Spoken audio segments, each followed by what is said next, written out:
Welcome back to the homestead. I have seeds.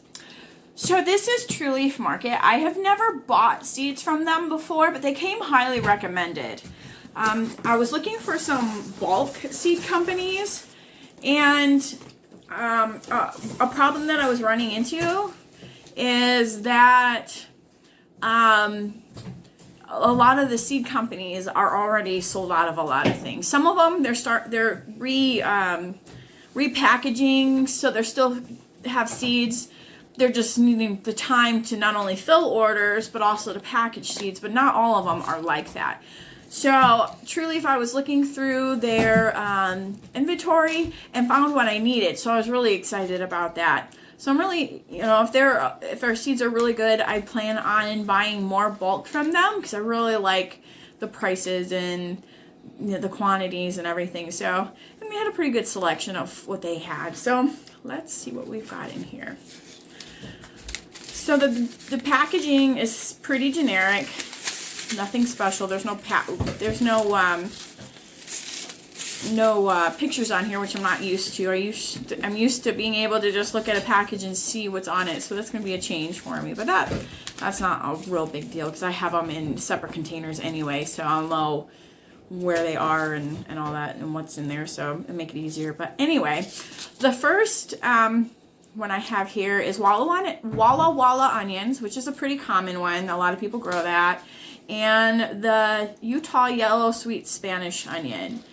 I'm really excited about trying these this year. Last year I tried to do them from seed, and I did really well starting them, and then when I planted them, just, they got away from me. It was wet where I planted them, and just a whole bunch of different things happened, so I wasn't able to keep them like weed free and stuff. So I've been doing a lot of research on them too, to make sure that this year I can grow my own onions, because I use a lot of onions in like my stewed tomatoes and pizza sauces and spaghetti sauces and things like that. So I'd like to be able to grow my own onions and be able to use them up. I don't know if I'm going to do many for like storage, but we'll see. We'll see what happens. We grew these last year and it was a lot of fun. These are large apple gourds. I'm really excited about doing these again. It was so neat to watch them as the flower developed, and then you could see these little apple-shaped gourds growing. They were really neat to watch, and we got some really nice gourds. They're down in the basement. I'm not 100% sure what all we're doing with them, but this is just a fun one to grow, so I definitely wanted to get some more of those to grow. Then I've got some Market Mark cucumber. They're a real common cucumber. They're really good for, canning and salads and all that. So I got a packet of that. And then this one is borage. I wish I had a picture on it, but it doesn't. But in all honesty, I don't really feel like the pictures do the colors of this flower justice. So I grew this in my garden 2 years ago. And sorry, the kids are here. So anyway, I grew this into my garden 2 years ago because I had read that it was really good for keeping like moths away from your brassicas.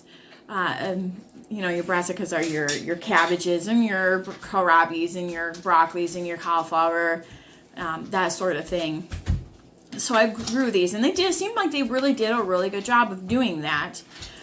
And last year, I didn't plant any of this, but they reseed themselves. If you ever plant just one of these plants, you will never have to reseed or plant them ever again. They will reseed wonderfully. And if you're wondering, well, it's, a lot of things that reseed themselves or just keep growing, they kind of become kind of invasive. Now, I did not find borage to be invasive, really. If you pull up the plant, you didn't want it there. You just pull it up, and it was pretty much, that was the end of that plant. I transplanted some in some better areas and some different areas that I wanted them.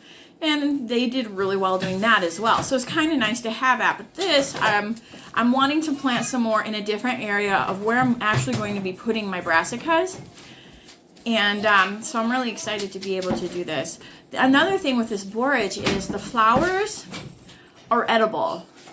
And that is kind of really nice. I ate some of these last year, and they're really, really tasty. They kind of taste like a cucumber, kind of.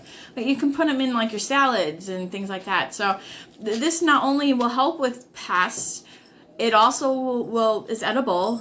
And another thing is the beneficials absolutely love borage. And something that I have really been trying to incorporate into my garden is more plants that do beneficials.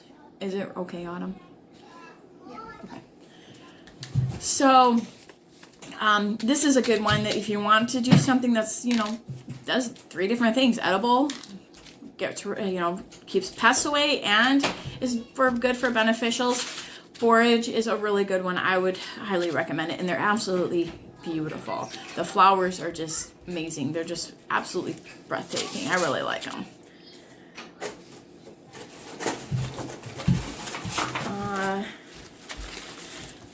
So here I have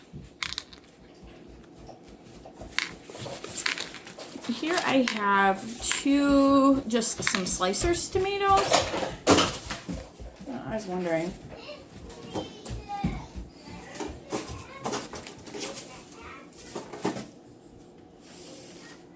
Oh, okay. All right. So these 2 are just some slicers. These are, I've got beefsteak and I've got Rutgers. Beefsteaks are a bigger tomato, a bigger slicer, and then Rutgers are a little bit smaller. In fact, these ones I grew last year in my garden. And when I was out there, if I was hungry, I would just grab one of these, and they were a nice one that was just like an apple to eat. So usually in the summertime, I eat a lot of breakfast. A lot of my breakfast gets eaten out in the garden. For food. So I like these Rutgers for that. Also, sometimes you don't want a big tomato for something, so these ones are a really good size for that. Now these 2, somehow I managed to get 2 packages of these, and not like 2 big packages. There's 1 ounce of seeds in these. But these are patty pan squash. I had wanted some yellow patty pans because I think they're more of a more common type of patty pan, but they didn't have any. I looked at several different companies, and they were just sold out of these. So I went ahead and got these green ones, and these are green tint scallop patty pans, and they're kind of like almost like a lime green in color. But we'll probably be eating a lot of those. Give me a bread. Can I please have a bread? Please, can I have a bread? Yeah, you may have a bread. See if Autumn will help you. I don't need on them. Oh, you don't need on them? Okay. And then I just have some regular yellow squash and some zucchini. Those are pretty common. This one is sweet meat squash. It's a winter squash. I've seen this one just before I ordered from this company. Actually, I had seen somebody had mentioned these sweet meats. And I think it was Jess from Roots and Refuge Farm. She mentioned that she really liked these. And they're very sweet, kind of, they're sweeter than like your butternut squash. In fact, they can be used as like sweet potatoes. You can use them in the sweet potatoes. So I was looking these up after I thought, well, that would be something cool to try. And I was looking these up, and I was thinking they were going to look a lot like the butternut squash, but they actually look more like a small Hubbard. So that'll be interesting. I've never grown these before, but it'll be interesting. I've really wanted to have some squash in the freezer for the winter. We don't get that very often. I've had really bad luck with growing squash out here. The first year we were out here, we had quite a few, but since then, it seems like we have a lot of pest pressure, and I've been doing a lot of researching and looking into maybe seeing if we can't help with that a little bit and keep those things away from my plants. I need food.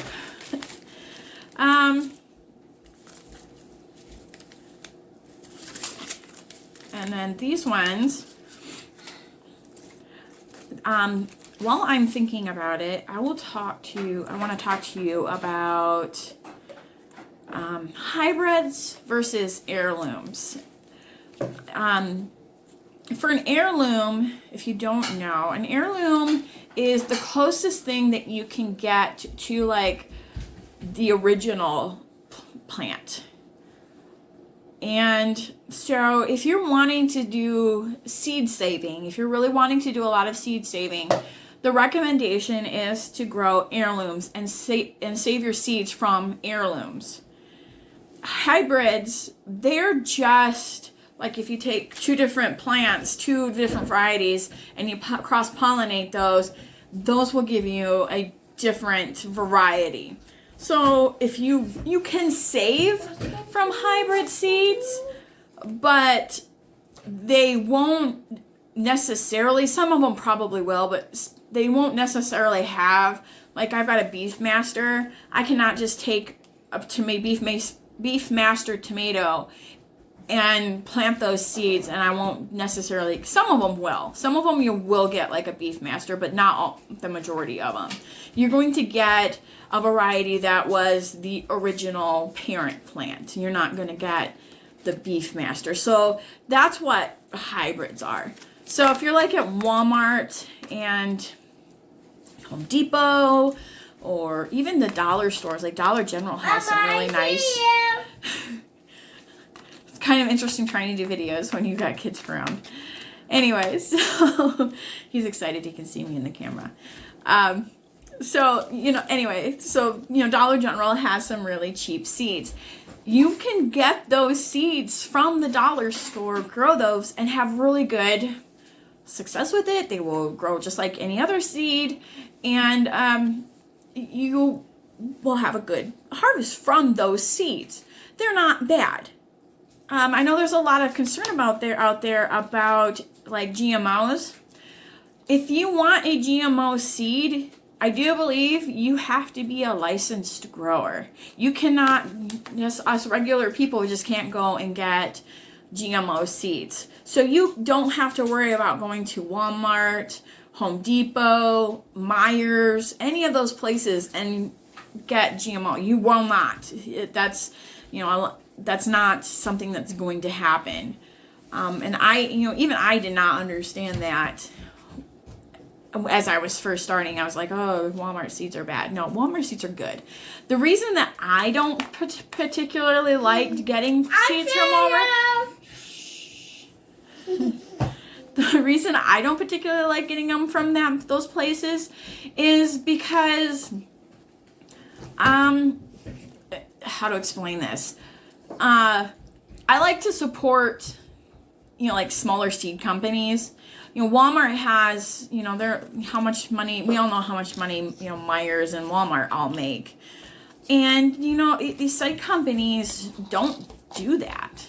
They don't make the millions and millions of dollars on, clothing and food items and things like that. So for me, I would rather support a company like Trueleaf, or I buy them from Baker Creek or M.I. Gardner. And I'd rather support them and give them my business. And they're also, if you need to ask those companies, something about their seeds, they're going to know more about those particular seeds or that particular variety. There's going to be that connection there where I can go to Walmart and half those people in the garden sections have no clue what they're talking about. So that is my philosophy on that. Now, I have bought seeds from Walmart and some of those other places. If in a pinch, I will do that. Or if I see something and I'm like, I want to try that, I might do that. But other than that, I'd rather buy from an actual company. So that's why I do that.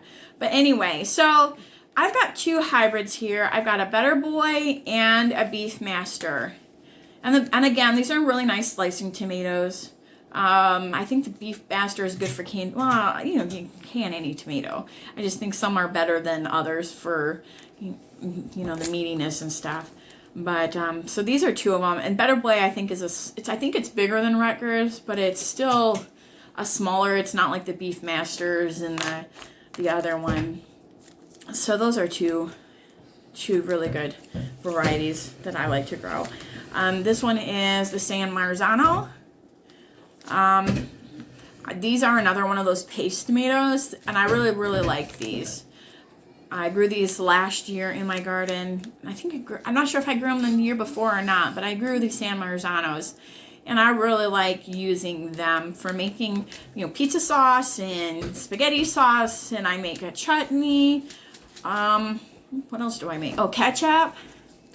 So I like to use a lot of these. I like to have my slicers for making, for fresh eating and making like sweet stewed tomatoes, because I like the juice a little bit more. And San Marzanos are more meaty than juicy. So every single one of these I have for a different reason too. This one is a cherry tomato. This one is the Sun Sugar, and it's a hybrid. I saw these last year. People were mentioning, hey, we should all get these Sun Sugars. They're really good. And so there was a lot of hype about these last year. And I was at Walmart, again with the Walmart, and I saw they had one plant of these. And I was curious. So I'm like, okay, let's see what the hype is all about these things. And I put it just inside of the gate to my garden. And I would go out there, every time I would go out there, I would grab a couple of those things and pop them in my mouth to eat. They were so good. These are a yellow tomato, which yellow tomatoes tend to be sweeter versus the red ones, which are more acidic. And they were so amazing. And they're called Sun Sugars, and rightly named. In all honesty, these are rightly named. They were very sweet, very delicious.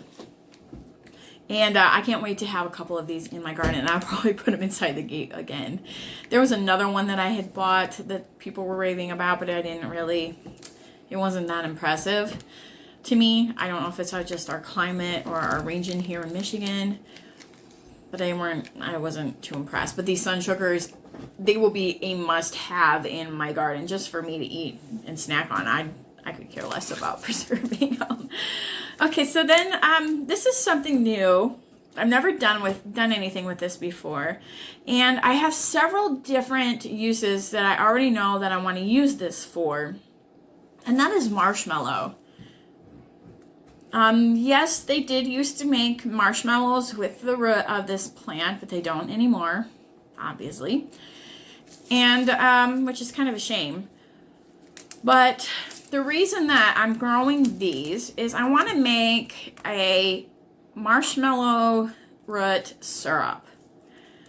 The thing with this is the roots have a lot of mucilage, which if you're wondering what is that, or it sounds kind of gross, well, I know mucilage does not sound appetizing.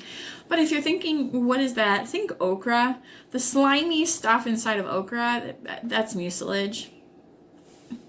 But the stuff that's in marshmallow has some medicinal properties.